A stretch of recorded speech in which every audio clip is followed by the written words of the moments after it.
What's going on, fight fans, and welcome back to the show. Ryan Jarrell here with UFC Middleweight Joseph Ugly Man Holmes, as always. And we have a special guest on the show with us today to help break down UFC 285. And of course, you know who it is. It's UFC flyweight Matt Danger Schnell. Matt, how are you? Doing good. Thanks for having me. This will be fun. Yeah, definitely a lot of fun. What a great card to talk about, guys. And we got the return of the GOAT, for which a lot of people say he's the GOAT, right? Jon Jones. I mean, technically, he's never actually been beaten inside the cage. He had that no contest, but he's back in action now. He has Ciryl gone for the heavyweight strap, and Jon Jones is a small favorite, minus 160, Ciryl gone, plus 140. Matt, I want to start with you. You're our guest, so you get the crack at this first.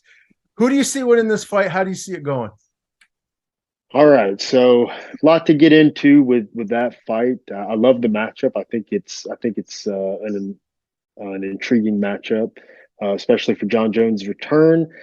My biggest thing is I don't like the 3-year layoff, and I just haven't seen it serve people well in the past. But that being said, Jon Jones isn't people, and I think that's why the betting lines are what they are. I'm picking Ciryl gone just because of how I've seen this thing play out over the last couple of fights and fighters I've seen coming off and coming back from long layoffs. There's something about being in the mix and being in the fire on a daily basis that keeps you sharp. And uh, it's Jon Jones. So if he does it, I think it's clearly cements himself as the true GOAT. He'll be the GOAT in my book if he's able to come back and win the heavyweight strap.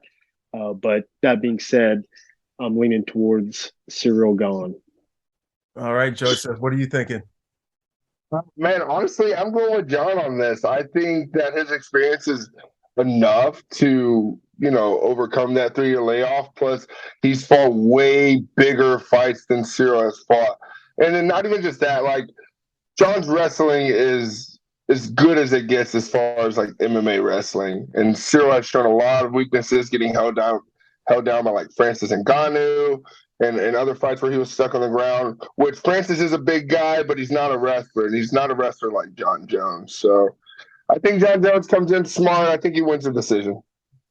All right. My question for you guys is this. I mean, we've seen what Jon Jones has done at 205 his whole career. And towards the end, he was in a lot of close fights. And now we're going up a weight class in heavyweight.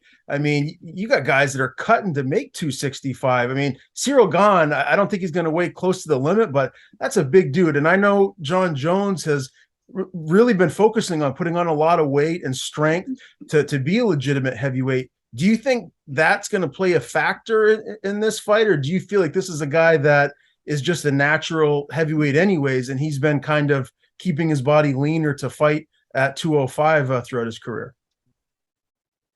Yeah, I think Joe made fair points about if Jon comes in and fights smart and is able to implement wrestling and mix it up.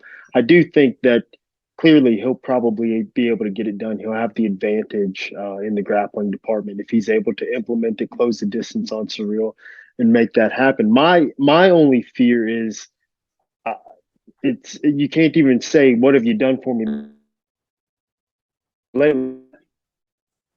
He hasn't fought in the last 3 years, but and he that's something that was kind of bothering me about the way he was fighting is he was fighting close fights, kickboxing, just getting it done. And I felt like he wasn't implementing all the things that made him brilliant in Jon Jones of the past. So if Jon Jones of old shows up, 3 years renewed, then hey, like I said, yeah, I believe he can get it done as well. And Joseph, I wanted to ask you too, because I don't know if you've seen Countdown and Embedded, but I think Jon Jones is starting to, or I mean, not starting to, but he's really implementing some mind games leading up to the fight. He's calling Gane. Do you think that's just some gamesmanship to maybe get into his head? No, man, it could just be some fun he's having, trying to get his body and his like mentality back into this whole like situation. Because this is a really rare thing that we do, although we're seeing it a lot more often now. But actually, like being in a professional fight where it's planned, and it's a really rare situation. So I could see how not doing that for 3 years could tremendously affect what happens. But no, I think that's just something he's just doing, kind of just get himself back acclimated to, this guy. We're about to fight. What I mean? He's about to try and hurt me, but it's all good. I'm John Jones. I think that's where he's going with that. All right. So Matt's going with Gane. Joseph, you're going with John. And I'm going to go with Schnell as well here. And I'm going to say Ciryl Gane gets it done. I just think from what I've seen lately, or I guess most recently when John was in the octagon, he was in a lot of close fights. And I think that this is a stiffer test, and the layoff, I think, is going to play a factor. So I'm going with the small upset here. Ciryl Gane to get it done. That's your main event, obviously, for the heavyweight title. The co-main event, you got another title on the line: Valentina Shevchenko, Alexa Grasso. I mean, the odds are just the huge discrepancy here. Grasso plus 600, Shevchenko minus 850. Joseph, is there any chance that Grasso pulls out this upset, or do you feel like this is Shevchenko's fight? Shevchenko is my favorite fighter of all time, but Grasso has been so impressive lately. Her hands are just on another level. A lot like how Matt throws her hands, in my opinion. Just very high volume striking, head movement, stance changes. I really like what Grasso's been doing. Shevchenko, though, on the other hand, is just next level, man. And although she's such a high level striker, she is not afraid to do what she has to do to win. And you've seen that a lot of times here lately. She's had a lot more close fights lately. I think I'm going with Shevchenko, man. It's hard for me to go against the champions, bro. So I think I'm definitely going with Shevchenko on this one. Where are you leaning, Matt? Yeah, I'm picking Shevchenko. I think the matchup that beats Shevchenko is a grappling-based fighter, a fighter that can really, really grapple, really, really wrestle, maybe cook Shevchenko and submit her, or even ride out a decision. And obviously, Shevchenko's shown that she can grapple in the past, but that's the matchup that's going to beat her. I think that Alexa Grasso has shown that skill set. If she goes out there trying to box up Valentina Shevchenko, she's probably going to get kickboxed. So that's what I'm thinking. The safe bet is Valentina Shevchenko to retain the 125-pound strap. There's no doubt about that. I don't think you're going to get many people betting the dog and Alexa Grasso for sure. Now, the next fight, really interesting one. It's in the welterweight division. Neal and Shavkat Rakhmonov. Neal is a pretty sizable underdog here, plus 375. Rakhmonov minus 500. Joseph, I know where you're going here. Neal is your guy, so I want to ask Matt Schnell first here. How do you see this fight playing out? What do you think what would you bet as far as the odds go in this one? Neal is also my guy. So I'm going Neal too. I like Geoff in this matchup. Obviously, Shavkat will probably, if his game plan, if he's smart, he's going to come out and grapple. But I don't know. These guys that are 16-0, they kind of get reckless sometimes and think they can do whatever they want to whoever they want. And if he goes out there and kickboxes with Neal and lets Geoff line up that straight left or that high kick, I think Shavkat Rakhmonov might go night before it's all said and done. So yeah, Geoff's my boy. I trained at Fortis. Me and Geoff, we cool. We've been on cards together. We came up together fighting on regional promotions. So yeah, bias. Okay, fair enough. And obviously, Joseph, you're going the same way. You got Neal. Do you think he gets him out of there, or is this going to the judges? No, I think Geoff gets him out of there. People underestimate his grappling because how good he is at striking, but I don't think that's a fair underestimation people can make, because why would he grapple when he doesn't have to show it? So now moving into this, I'm sure he's taken the camp and done plenty of grappling, got, his grappling juices going back in his body and stuff. And I think he pulls it off. I think he finishes him. Maybe not quick. I think I see a finish like second round, something like that. But Geoff is just nasty. I think it. I'm sorry. I do think it's fair that he is an underdog, especially when you consider his last performance. To me, was really eye-opening. I trained in the room with him, but I watched this sport, and I was pretty high on Vicente Luque, and when Geoff was able to go out there and just do what he did to him, I was like, man, think Geoff is back, and it seems like he is back, and I think that him being an underdog is people thinking about the Ponzinibbio fight and some of those more rocky performances. But I like Geoff. I think he's got momentum, and I think it's a decent matchup for him. Like I said, because Shavkat, Rakhmonov, these guys 16-0, that he might just make the mistake of meeting Geoff in his teeth, and that'd be bad. Oh, yeah. I'll make it 3 for 3. I'll go with Geoff Neal as well. I'd love to see him hand Rakhmonov his first loss. And I've always been a fan of Geoff Neal's fighting style. He comes forward, he brings it, he's got a lot of power. So this is an interesting bout, one that you really could win some big money on if you went with the underdog, Geoff Neal, plus 375. It's even more so depending on where you're betting, which is very, very intriguing for that welterweight bout. Let's move down a weight class to lightweight. Jalin Turner, Mateusz Gamrot. Gamrot minus 200 is your favorite. Jalin Turner plus 170. Joseph, let's start with you here on this one. How do you see this fight shaking out? What is your official prediction? I think Jalin Turner's going to have a hard time with Gamrot's pressure and that really sneaky head outside single leg I see him do so often. But Jalin has some high volume and he has some good body shots. I think if he can move his feet and avoid that takedown, he has a chance. But I don't know. Gamrot has some really, really high pressure with the sneaky takedown he does often. Matt, what are you thinking? This is a tough one to call. I think obviously Jalin Turner has attributes. He's long and has great pop. Gamrot's coming off a loss. Probably has the grappling advantage, but Jalin Turner's like long and funky and like just ends up in the right position sometimes.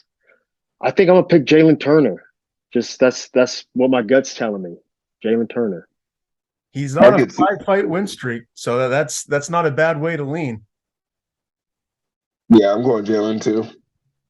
All right. Okay. Well, I'll make it 3 for 3. I like the length that Jalin Turner has in the lightweight division. The guy is tall and long. He's built like John Jones for 155. I don't even know how he makes 155 because he looks like he carries a lot of muscle too. So intriguing bout right there. Now, this next one, Joseph, we were talking about it before we went live.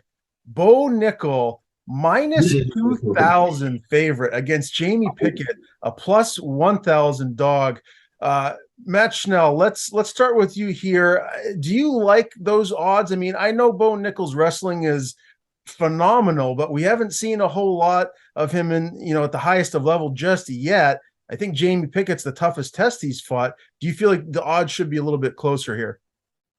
Probably so. I don't think anytime. I mean, those odds are insane. But it is Bo Nickal. He's got a big following, and I think the odds are often influenced by people putting money down too, right? So, yeah, that's a hard pill to swallow. But as a man who's walked out there as the underdog many times before, Jamie Pickett still a professional fighter in the UFC. I can't say I can see his face, but I can't say that I really am too familiar with many of his fights. So. Tough draw, Bo Nickal. Joseph? Oh, man. I think, man, Jamie's smart, dude, and he's super strong and athletic. And he has experience. Although he hasn't been getting the outcomes that, you expect when you look at him, he hasn't been just losing fights either. He's gone to a lot of decisions.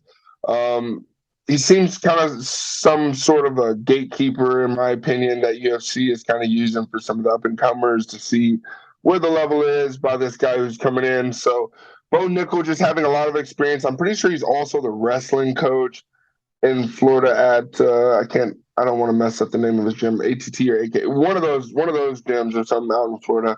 I'm pretty sure he's a wrestling coach. So he just has a lot of clout, man, and I think that does influence the betting as well. But, I mean, I can't see him winning because he will relentlessly wrestle Jamie. But I'll go Bo Nickal as well. All right. Well, I really can't wait to see what transpires in this fight. I mean, Jamie Pickett has been in there with some really tough fighters. Most recently, Denise Tululin, Kyle Dawkins, some guy named Joseph Holmes. So he's had some good competition in the past. So we'll see if he can hand Bo Nickal the first loss of his career. We'll keep it moving. Cody Garbrandt and Trevin Jones is up next. Cody Garbrandt is a small favorite, minus 175. Trevin Jones plus 150. Joseph, what are you thinking here? I see Cody Garbrandt getting it, man. Trevin, he's tough, athletic. He's going to push the pressure and try to put Cody on the fence and do that type of stuff. But I don't know, man. I've always been a Cody Garbrandt fan. I like that he's a dog. I like that he throws hands and really gets in there. I think he can pull off a knockout against Trevin. Matt, do you agree? Yeah, I think this is a good bounce back fight for Cody Garbrandt coming back to bantamweight. Trevin Jones is pretty big though, and I think that maybe in some grappling, if he's able to force some grappling exchanges, maybe he can get on top and do well. But I too am a Garbrandt fan and would like to see him bounce back. Would like to see him come back and put some hands on Trevin. So I'm picking Cody Garbrandt. All right, I'm with that as well. I've always liked watching Cody fight, so hopefully he can string some wins together and get back in the mix. Now, this next fight, I can't believe it's on the prelims. It blows my mind. I feel like it should be on the main card, and it's a head scratcher that it's not. But Derek Brunson, Dricus du Plessis, Duplessis minus 230 is your favorite. Derek Brunson plus 195. Matt, how do you see this fight going? Do you feel like du Plessis gets the win, or do you think Brunson pulls up the upset? I think we've seen some good stuff from Derek Brunson here recently, and I think he's one of those gatekeeper guys that determines whether or not a guy's ready to kind of make the next push, fight a top 5 guy next or something like that. I do believe it's a good matchup though for du Plessis. He's fundamentally pretty sound and solid, strong guy. I think he will be able to negate some of Brunson's wrestling attacks and keep it upright, and he'll be the more competent and smoother striker just from a technique standpoint. I think he's on the rise. He's been surging. His fights are fun to watch. I think this is a good one for du Plessis to continue. All right, and Joseph, this is your weight class. What are you thinking, my man? Oh, dude, I like du Plessis a lot too. I think he's a specimen, man. He's a really built guy, throws his hands like, man, doesn't care. I really take to guys who throw hands because when you throw punches, it's a lot scarier than throwing kicks. You can have your hands up while you throw kicks. But when you throw punches, obviously your hands away from your face. So a lot more chance of getting hit. And I like guys who throw their hands, and du Plessis is one of those guys. This could be one of those moments where it's kind of like, you can't teach an old dog new tricks with Brunson. And if he can, branch out from the way he's always fought, kind of the unorthodox wrestler, he throws a few strikes and then just, shoots, whether it's desperate or not, then du Plessis is going to have an easy night. But I'm going for du Plessis on this. I think he looks great. He's been looking great lately, and he's really entertaining to watch. All right, I'm not mad at that at all. Amanda Hebos and Viviane Araújo is next, and it's really close here. Hebos minus 124, Viviane is plus 104 as your dog, and they almost have an identical record. And for me, I would stay away from this one from a betting aspect. I feel like it's going to go the distance. Matt, how do you feel like this one's going to shake out?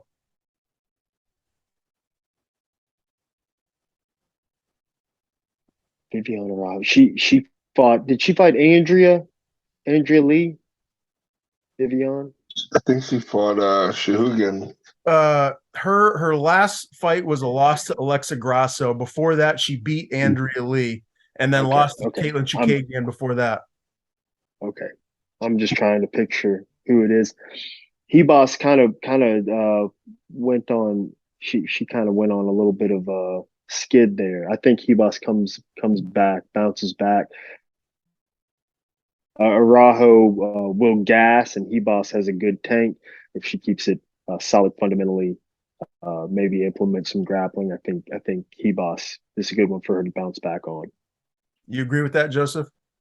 Yeah, I agree with that. She kind of tends to stand around a little bit and wait, in my opinion. But Yeah, I would just go for the favorite here, but I probably would stay away from that as well. Yeah, yeah. From a betting aspect, I'm staying far away from that one. Julian Marquez and Marc-Andre Barriault is up next. So back to your weight class, Joseph. We'll start with you. Marquez is the dog, plus 125. Barriault is your favorite, minus 145. What are we going to see from your guy, Julian, here in this one? I think you're going to see a lot of creative striking. He's been training in Colorado at Factory X lately, and they bring a really dynamic striking game, a lot of knees, a lot of trickery with like feints and different setups, like coming out, going in. But I'm going for Julian Marquez. He's also a good friend of mine. I hate to be biased about it, but he's really good. But also with his opponent, though, he's not very like he has nothing really significantly scary about him. He's a really average guy. Julian kind of just flips a switch when he fights, man, and I think he can do that tonight and get the win he needs, or Saturday night. Do you agree with that, Matt? I'm not too familiar with Barriault. I've seen Julian Marquez fight quite a bit, and I do think it's cool to have Joe here because he can give you insight. Like, say, he's training at Factory X, which is a well-respected gym, and I think any guy that had to go through the glory thing and the turnover with that, if they went and found a good spot, I'm leaning towards them probably winning. Anytime you just mix it up, and obviously it was out of necessity, it wasn't a choice, but I think sometimes mixing things up, changing the routine a little bit can really renew somebody. So how about that, Julian Marquez? Yeah, I like that. All right, I'll go with Marquez as well. I always like watching him compete, and I think he's going to get a big win here at UFC 285. Now, Ian Gary's undefeated. He's a minus 800 favorite against Keenan Song, who's plus 550 dog. Anyway, he loses this fight, guys, or do you feel like Ian Gary is one of the safer bets on this card? There's always a way. And Keenan Song, he's a gritty guy that, he's not a bad fighter. I think this is a worse Bo Nickal has the grappling, and that's a huge advantage. Ian Gary's a karate guy, striker, sidekick. I don't know, Mike to not take a chance on. I think Keenan Song, he's a vet. He's been in there. I've seen him win gritty fights and have good performances. So that's just a wild spread to me. So you like Song? You feel like someone that wanted to win some money on an underdog, go with Keenan Song. I like Song at minus 800. Okay. What do you think, Joseph? Like Ian Gary, man, you know where I'm going, dude. He's throwing those hands. He's also the longer guy. He's out there moving, putting on a show. Man, he could get caught though, but I'm going with Ian Gary, man. I'm liking what he's doing. I just think he's hittable, and even I like his style too. That karate side kick, hook kick, like that is a very appetizing style. So I like how he gets down, but I just know he can be hit. They've had some because they've had a turnover. They were Sanford. Now there's a different gym too. So I don't know what the training's like. I'm sure it's been relatively smooth of a transition, but I don't know. That's just a crazy spread to me. Ian Gary has had some good performances. He's looked good out there, but he has been tested too, and he's had some rocky moments as well. I just think minus 800 for a pretty solid UFC fighter in Keenan Song. Like I said, that's just a big spread. Mm-hmm. No, I completely agree. We'll see what happens if Keenan Song gets this win. I'm going to remember what Matt Schnell said here about this fight. Now, this next one, Mana Martinez. I love this guy. I've been interviewing him before he made it into the UFC, and now he is back here with another tough fight against Cameron Simon. Simon's your favorite, minus 300. Mana's the dog, plus 250. Matt, I want to start with you. This is a bantamweight fight, so it's really close to your weight class. How do you see this fight shaking out here? I'm familiar with Mana. He came up in this region. He's a Houston guy. He's back in Houston. Perez, I don't know much about his opponent. And I'm a fan of Mana. I've seen him sleep some guys. He's beat up my friends, so I'm going Mana Martinez. All right, Joseph, you're going with the Houston guy, right? Honestly, I do like Mana. I think he kind of comes from that era of guys who have a lot more swag than fight IQ. In my only opinion, I do like Mana though. I think he has a lot of skill and he's shown it. And I've enjoyed watching him fight. I don't know a whole lot about his opponent, but I know that his opponent is super aggressive and his fast twitch fibers seem to be just like high in this fight. It's like he can go from just kind of like being there to just like wham, wham, wham, wham. Like, I don't know. I really like this fight. I think it's going to be a good test for Mana. But Mana is super tricky with a lot of skills. I think he can pull it off, but I don't think it'll be easy. But I think I'll go for Mana as well. Mana as well. Cameron Simon is undefeated, 7-0. So we'll see if Mana can hand him his first loss. Jessica Penne, Tabitha Ricci's up next. Tabitha, pretty sizable favorite, minus 300 or more in some cases. Jessica Penne plus 250 as the dog. Matt, I'd like to get your take on this one. Do you feel like the odds are right here? And do you feel like Tabitha should go in and win? Yeah, I think those odds are probably about right. It's just a good Tabitha, young, up and comer. Jessica Penne, she's been around for a little bit. I think she came off a long layoff and actually maybe came in and won, if my memory serves me correctly. But obviously she's tough and savvy vet. But I think it's Ricci's young, coming up. Well, young. I don't know exactly how old she is, but young as far as how I know her, and I think she's kind of surging and trending upward. Joseph, you agree with that? I'm gonna have to. Yeah, I'm not too familiar with these girls. I tried to check them out. I could find both of them with recent fights against Shahugan, which I'm a fan of Shahugan. I remember being in the sauna with her and thinking about how tough she was in that sauna. But yeah, I would either just go with the favorite, and if he picked the favorite, then I'm going with it. All right. Well, if I knew you were looking him up, Joe, I would have tried to talk a little longer so you had a little more time to gather some information. But well, that's why he's your friend, right, Joseph? Yeah, man, but you're not supposed to announce that. Just no love, man. All right. This next one, Matt, I want to start with you and get your take again. This is a bantamweight fight. Damon Blackshear plus 350 as the underdog. Farid Basharat minus 450 as your favorite. And this is actually Basharat's UFC debut. We saw him in, September of last year, Contender Series. Hit a UD win over Alan Bogoso. So he's coming into this one a pretty sizable favorite over a well-rounded guy that trains at Jackson Wink, one of the best gyms in the world. Do you like the odds here? Or because for me, and I don't want to sound biased because I've been interviewing Damon for years now, but I feel like this should be a lot closer. I feel like you could win some money on Damon as the underdog here if he comes in and puts it all together. What did you say the odds were? Damon is the dog plus 350 and Basharat is minus 450.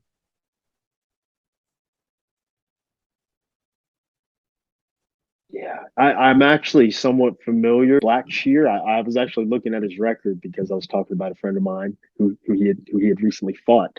The kid from the Contender Series though is tough and slick, and so it's hard for me to pick against him without having seen Blackshear fight. But yeah, I understand the argument on the odds. I would just have to dig into it and have watched him fight. And I apologize. I'm not as prepared as I didn't know exactly what we were going to do here. So I'm coming off the cuff here. Well, you're doing great. Joseph, do you have any thoughts on this matchup? I liked I don't want to butcher his name. Not Blackshear, I like the other guy. I don't Yeah, Masrad, sorry. I actually like him. I was watching him. He seems really grimy. He really gets in there. But I like you too, man. You're my bud, and I think I'm gonna go with Damon on this one. I'm gonna pull for you, man. If I can give you some energy to pull this off, man. Hey, let's go. Okay, I like that. Let's go Damon Blackshear. I always try and stay objective, but hey, I'm a human being at the end of the day. I root for people that I root for, so it is what it is. One more fight to go, guys, and this will be the one that kicks everything off. It's Loki Rodskabov. I butchered that against Esteban Rabovics, and Esteban is the dog plus 235. Loki is minus 275 as your favorite. And Esteban's undefeated. He's 11-0 going against Loki, who's 16-4-1. Do either of you guys know anything about these fighters? Because I don't really know a whole lot about either gentleman. All I could say, in my honest opinion, is that one's undefeated and one isn't. And I ride hard with my undefeated fighters, man. It's hard to keep that zero when you're in the mix. And for anyone who has, it's hard to say that the guy who's lost, 5 times or 4 in one tie, which a tie is a loss. It's hard to say that guy's going to take that zero from him. I do know what's interesting about these matchups where not many people know much about them. If you can dig up some info, look at some film, uh, maybe you feel a little better about the underdog than Vegas feels about them. I think at that point, then it would be a safe bet. And sometimes that happens because there's not much film out there. There's not much known.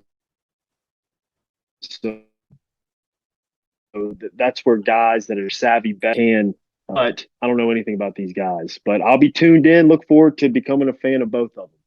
All right. Before we sign off, guys, I want to get your most confident pick of the card. Is there one fight that you just feel very, very confident about that someone's going to go in there and get it done? I'll start with you, Matt. Yeah, take mine. I'm not going to take the I'm not going to take the low hanging fruit of the Shevchenko fight. I think that's pretty cut and dry. Uh, I'm gonna say I'll be surprised if John Jones is able to get it done, and I'll say it now. He'll then be my goat, great fighter, dangerous on the feet, a true heavyweight. There's just so many things stacked against John. So that's my lock. I'm saying Ciryl gets it done. Joseph? I think my pick is going to be Geoff. Geoff for sure. I don't think there's any chance Geoff lets this slip away. He trains too hard. He has a lot of experience, and he's just good everywhere. Geoff Neal. Fair enough. I like that. I'm gonna go with I think I'm gonna have to go with Bo Nickal. I hate saying it, but what we've seen so far, there's a reason why he's a minus 2,000 favorite. So I think that's probably my most confident one. But I really like to see Jamie Pickett go in there and do his thing and pull the upset. But we'll see what happens. Matt, we got to thank you for joining us today. We really appreciate you and your time today. We look forward to seeing you back in the octagon, and please come back and join us on a show in the future. Absolutely. Thanks for having me. Let's do it again. Awesome. For Joseph Holmes and Matt Schnell, I am Ryan Jarrell. We will see you guys next time. Peace.